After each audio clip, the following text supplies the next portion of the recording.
Bonjour, dans cette vidéo on change de style car nous allons parler des Huns. Les Huns sont un peuple turco-mongol nomade d'Asie centrale qui arrivèrent en Europe au IVe siècle lors de l'expansion de leur empire, l'Empire unique. Les Huns dérivent du peuple Xiongnu dont les origines remontent à la fin du IIIe siècle avant Jésus-Christ dans le nord de la Chine. Repoussés par la dynastie Han, les Xiongnu ont éclaté en morceaux. La partie nordique a été chassée de la Chine quelque part entre 91 et 93 après Jésus-Christ. Ces réfugiés qui ont migré vers l'ouest, vers les steppes sibériennes du Kazakhstan, sont probablement devenus les Huns européens selon de nombreux chercheurs. D'autres réfutent le lien avec la culture Xiongnu, mais placent encore les origines des Huns au Kazakhstan. La première mention de la tribu apparaît dans les documents historiques européens à la fin du IIIe siècle après Jésus-Christ. En 430 après Jésus-Christ, Rua, l'oncle d'Attila, a assumé la direction de la tribu. Rua a dirigé la confédération des Huns jusqu'à sa mort en 434, laissant le royaume à Attila et son frère Bléda. On estime que Attila est né en 395 après Jésus-Christ. Avant la mort de Bléda, les Huns ont principalement attaqué les territoires de l'Empire romain oriental, mais une fois en charge, Attila a formé ses vues sur les deux parties de l'Empire. L'intégralité du règne d'Attila s'étend sur les années 434 à 453 après Jésus-Christ. Attila a été formé à l'équitation et au tir dès son plus jeune âge. Il était connu pour être modeste dans sa robe, évitant la parure. Aucun portrait connu de lui existe, mais il a été décrit dans les écrits de l'ambassadeur romain Priscus, qu'il a rencontré en 449 après Jésus-Christ, comme étant de courte taille, avec une barbe grise. Il était surtout connu pour la férocité de son regard, qui était censé faire trembler les gens. Attila se réjouissait de la peur que son regard instillait. Il aurait dit « Là où je suis passé, l'herbe ne poussera plus jamais ». Il est devenu connu sous le nom de Fléau de Dieu. Comme le déclare le clerc Jordanès en 551 dans son livre d'histoire gothique, c'était un homme né dans le monde pour ébranler les nations, le fléau de toutes les terres, qui terrifiait en quelque sorte toute l'humanité par les terribles rumeurs qui se répandaient à son sujet. L'Empire unique a connu sa plus grande expansion sous Attila. Ces tribus nomades surpassèrent les autres dans la maîtrise du cheval grâce à leur promptitude et à leur étonnante mobilité, ainsi qu'à l'adresse de leurs cavaliers, entraînés dès leur plus jeune âge. Cette habileté, associée à l'utilisation de l'arc à branches inférieures plus courtes pour le tir à cheval, fut un avantage lors de nombreuses batailles que livrèrent les Huns. Les armées d'Attila ont utilisé une vaste gamme d'armes, bien que le chef parmi eux était l'arc, qui pouvait tirer à une distance de 70 à 100 mètres. Faite de bois, d'eau et de tendons, l'arme était portée sur la ceinture ou sur la selle du cavalier. Parfois, ils utilisaient un outil ressemblant à un lasso, avec lequel ils empêtraient l'ennemi qu'ils coupaient alors à mort. En plus du lasso, utilisé pour emmener les adversaires et les traîner, les Huns ont utilisé des épées courtes et courbées, probablement d'origine iranienne, des masses, des poignards, des pioches et parfois des lances. Les récits de première main décrivent les cris sauvages faits par les Huns alors qu'ils s'attaquaient à leurs victimes à cheval, coupant et poignardant. Leurs prouesses équestres ont rendu les Huns particulièrement terrifiants. En tant que chasseurs et cueilleurs nomades, les Huns n'avaient aucune tradition de fabrication d'armes. Leur approvisionnement en armes est probablement venu de butins pris sur les corps des Romains, des Ostrogoths, des Visigoths ou des Perses qu'ils avaient tués sur les champs de bataille. L'armée d'Attila est organisée par tribus. Chaque tribu comptait de 50 000 à 60 000 personnes, dont 10 000 étaient des archers à cheval. Cette unité de combat était connue sous le nom de Toumen. Le titre le plus estimé dans la société unique, mis à part roi, était commandant des 10 000 cavaliers. Attila a utilisé diverses méthodes de guerre psychologique. Pour désarmer davantage les ennemis démoralisés, Attila terrorisait les terres proches, comme un avertissement de ce qui pourrait venir. Ces soldats étaient connus pour attacher les têtes coupées des soldats vaincus à leurs selles alors qu'ils chargeaient dans la bataille. Parfois, ces troupes feignaient de battre en retraite, puis plongeaient avec une force brutale, perturbant l'ennemi. Les chevaux des troupes d'Attila ont été entraînés pour aider au combat en mordant et en frappant leurs adversaires. Fidèles à leur maître, ces petits chevaux poilus étaient rarement malades et toléraient très bien la chaleur et le froid. Ils avaient de longues têtes, de grands yeux et de longues crinières. Leurs jambes étaient courtes avec de larges sabots et leur queue était touffue. Avant de parler de leur invasion occidentale, nous allons parler de leurs invasions orientales. Les Huns, ou plus probablement leurs ancêtres proches, les Xiongnu, ont envahi l'ouest de la Chine entre 209 avant Jésus-Christ et 128 avant Jésus-Christ, en 3 grandes invasions. Ils ont même réussi à capturer l'empereur de Chine de la dynastie Han, qui leur a donné des bijoux et de l'or pour pouvoir repartir. Ce n'est donc pas les Huns qui sont allés en Chine, mais leurs ancêtres avant Jésus-Christ. Le dessin animé Mulan a donc 2 erreurs, le peuple attaquant et la date. Le film se déroule après Jésus-Christ. Il est possible que ce soit un autre peuple nomade ou une confédération de peuples qui ont attaqué à l'époque du Mulan en Chine, ou alors tout simplement personne. Nous savons peu d'autres choses sur leurs invasions en Asie. Les Huns ont commencé leur saccage de l'Europe de l'Est dès 370 après Jésus-Christ. En 408 après Jésus-Christ, l'Empire unique s'étendait de l'ouest des Alpes à la mer Baltique et de l'est des Alpes à la mer Caspienne. Les Romains considéraient les Huns comme des barbares et le nom d'Attila était synonyme de destruction, de chaos et de massacre. Attila et ses Huns ont marqué l'histoire du monde par leur contribution à la chute de l'Empire romain et au début du Moyen Âge, qui est daté à environ 476 après Jésus-Christ. Les Huns ont conduit les tribus migratrices vers des terres romaines, telles les Visigoths et les Ostrogoths qui se sont installés en Aquitaine et dans le nord de l'Italie. Les Huns ont donc déstabilisé l'empire déjà affaibli, créant une crise économique, détruisant des biens importants et transformant la société à un rythme effréné. L'Empire romain ne pouvait tout simplement pas supporter le stress combiné de tous ces facteurs. La cause de l'invasion de la Gaule par les Huns fut la rébellion d'Honoria, la sœur de l'empereur romain Valentinien III. Elle était co-impératrice de l'Empire d'Occident. Cependant, son frère la priva de la part de pouvoir qui lui revenait, il l'obligea à rester chaste afin d'éviter que l'époux ou les enfants de sa sœur ne viennent contester son règne. Honoria prit malgré cela un amant, mais en 449, celui-ci fut découvert et exécuté, et Honoria fut envoyée à Constantinople. Elle se tourna alors vers Attila, auquel elle envoya sa chevalière, afin de réclamer de l'aide.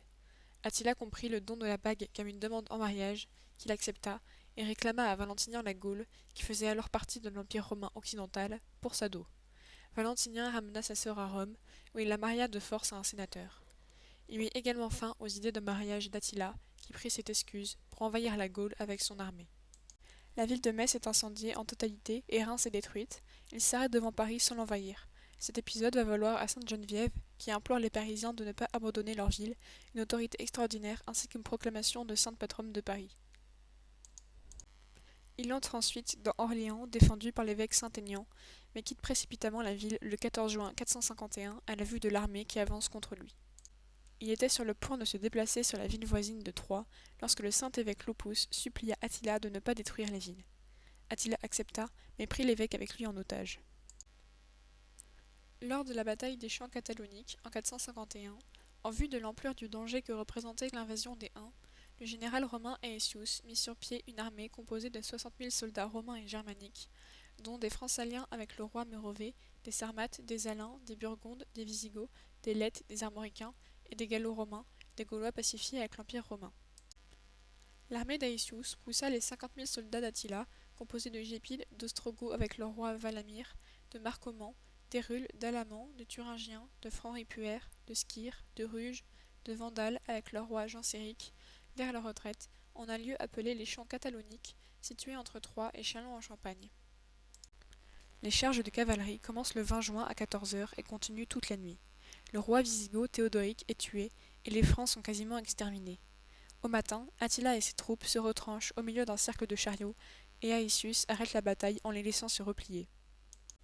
En 452, Attila se dirige vers le sud et attaque des villes du nord de l'Italie, envahissant la Vénétie et l'Aquilée, Milan et Apuleia. Le pape Léon Ier lui-même est venu rencontrer le Han et l'a supplié de ne pas saccager la ville de Rome.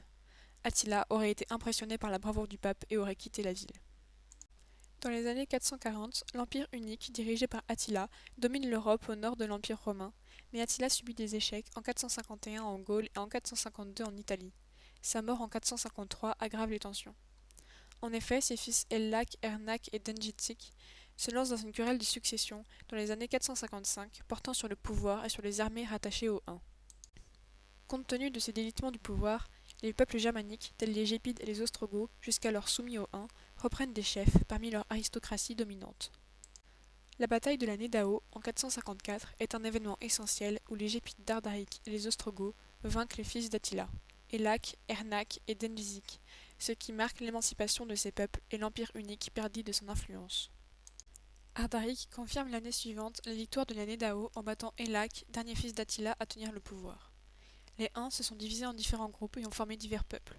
Par exemple, les Huns blancs sont une autre branche des Huns que celle d'Attila, qui a longtemps vécu en Asie occidentale, qui s'installèrent après sur le territoire indien. Chasseurs et cueilleurs, les Huns voyageaient avec des troupeaux de moutons qui leur fournissaient nourriture et cuir.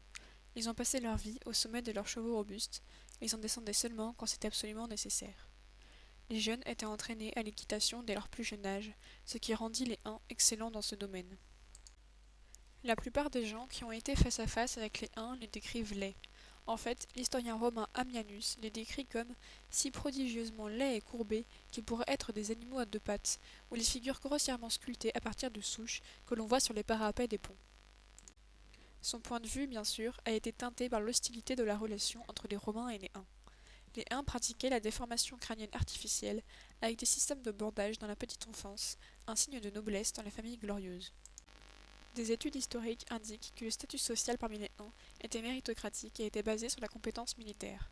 Le plus haut rang était tenu par l'homme avec le meilleur taux de mortalité au combat. Les prouesses d'Attila sur le champ de bataille étaient l'une des raisons pour lesquelles il était tenu en si grande estime. L'habit de la plupart des guerriers Huns reflétait leur rang. Ils portaient des casques en métal en forme de cône recouverts de cuir. Leurs cous et leurs épaules étaient protégés par des chaînes de courrier, et ils portaient jusqu'à 4 couches d'armure. Cette armure était faite de cuir dur, étanche à la peau, qui était imperméabilisée avec de la graisse animale et renforcée avec des plaques d'eau. Leurs pantalons étaient amples et leurs bottes, non conçues pour la marche, étaient douces.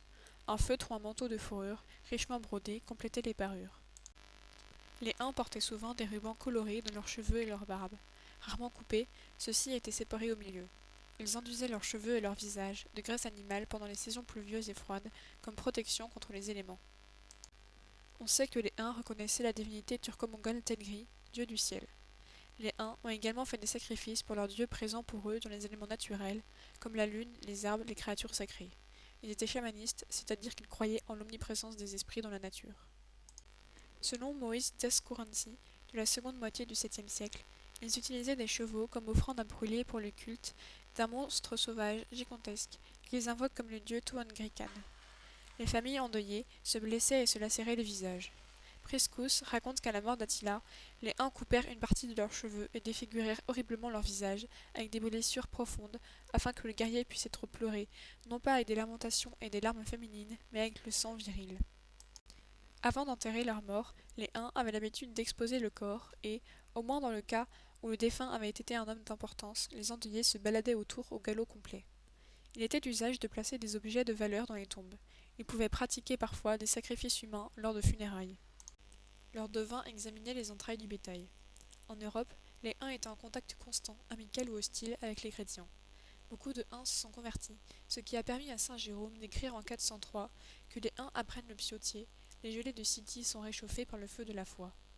L'évêque albanais Israël, qui en 681 et 682 est resté avec les Huns du Caucase, a converti leurs dirigeants, a détruit leurs idoles et brûlé leurs arbres sacrés. Les Huns, contrairement à ce que l'on pourrait penser, savaient façonner de beaux objets d'art, tels des bijoux et des sculptures. Leur art était similaire à l'art scythique et sarmate, ils utilisaient des pierres précieuses. Ils fabriquaient des diadèmes, celui-ci a un aigle sculpté. Les oiseaux de proie étaient pour les Huns un signe de noblesse. D'autres animaux étaient souvent représentés, tel le cheval, important pour une société de cavaliers, et le cerf, qui avait une dimension mystique voire chamanique pour eux. Les animaux mythologiques furent aussi représentés. Les Huns utilisaient beaucoup de diamants, de pierres précieuses et semi-précieuses, ainsi que de l'or comme métal principal. Parfois ils travaillaient le bronze qu'ils recouvraient d'or, mais jamais l'argent. Les Huns paraient aussi leurs chevaux de beaux atours, parfois fabriqués par les Romains ou par eux-mêmes.